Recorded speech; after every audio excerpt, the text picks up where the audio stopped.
ሰላም ውድ የንስር አምባ ሚዲያ ቤተሰቦቻችን እንደምን ቆያችሁ? እንኳን ለጌታችን ለመድኃኒታችን ለኢየሱስ ክርስቶስ የትንሳኤ በዓል በሰላም አደረሳችሁ። የትንሳኤ በዓል ከመድረሱ ቀደም ብለን የበዓል ገበያ ምን ይመስላል የሚለውን ዞር ዞር እያለን የምናይ ይሆናል። የዘይት፣ የሽንኩርት፣ የነጭ ሽንኩርት፣ የዶሮ የመሳሰሉትን ለበዓል የሚያስፈልጉና በዓሉን በዓል የሚያስመስሉ የሚያደምቁ ነገሮችን ዞር ዞር እያለን የምንጠይቅ ይሆናል። እስከ ፕሮግራማችን ፍጻሜ ድረስ አብራችሁን ቆዩ።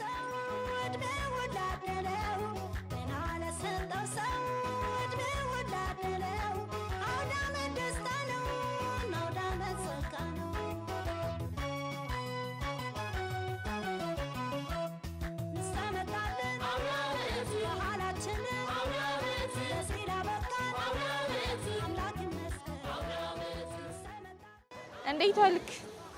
እንኳን አደረሰ። ሽንኩርት ስንት ነው? 55 ብር። አልተወደደም? አረ አስወደዳችሁት እ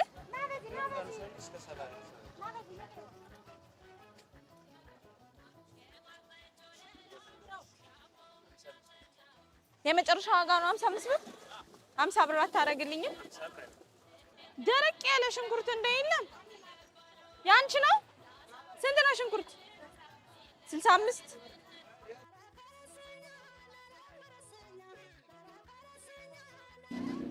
ሰላም ነው እናት፣ እንዴት ነሽ? ሽንኩርት ስንት ነው? ስንት ነው እኮ 65 ብር አስወደድሽብኝ።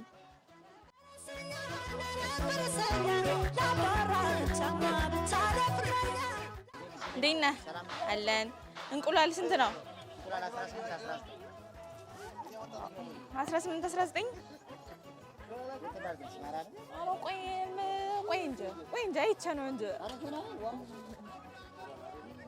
ንጹህ ነው ሁሉም። የሀበሻውን 19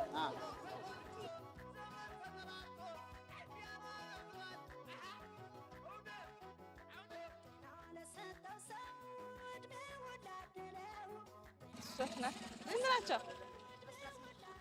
18 50 የምርሽ ነው? እንስቲ የለሽም? ይሄ ስንት? 15 50 ለምንድን ነው ይሄ? የፈረንጅ ነው? ድቅል ነው? ድቅል ነው? የፈረንጅ ነው ድብልቅ። የሀበሻና የፈረንጅ ነው ድብልቅ። ዶሮ ስጋ አለው። ስጋ አለው። ለጋ ነው ግን እውነት።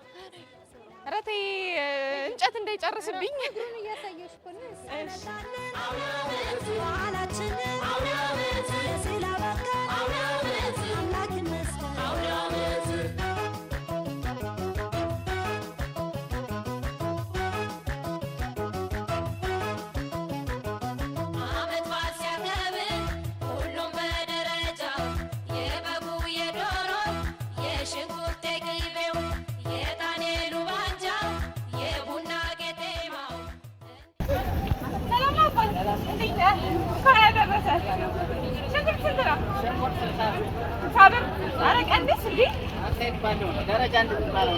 ደረቅ ነው በጣም እውነት።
ስንት ነው?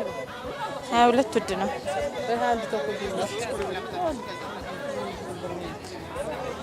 ሰላም ነው አባት? እንዴት ነህ? እንኳን አደረሰ። ስንት ነው ይሄ በግ?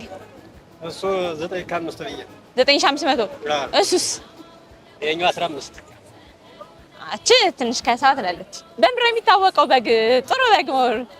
በምንድን ነው የሚታወቀው? የሚታወቀው እንደዚህ ያደርግሽ ክብደቱ አሁን ፀጉር የሌለው ከባድ ነው። አይ አሪፍ እና አይቀንስም? እንደዛ ነው። እሷን ቀንስልኝ።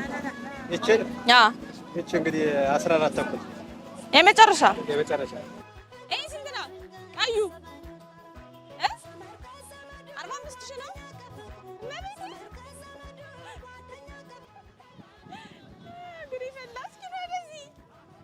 በምንድን ነው የሚታወቅ? ደህና ፍየል አሁን በግ በላቱ ነው። በፍየል በምን ነው የሚታወቀው? ስጋው ነው።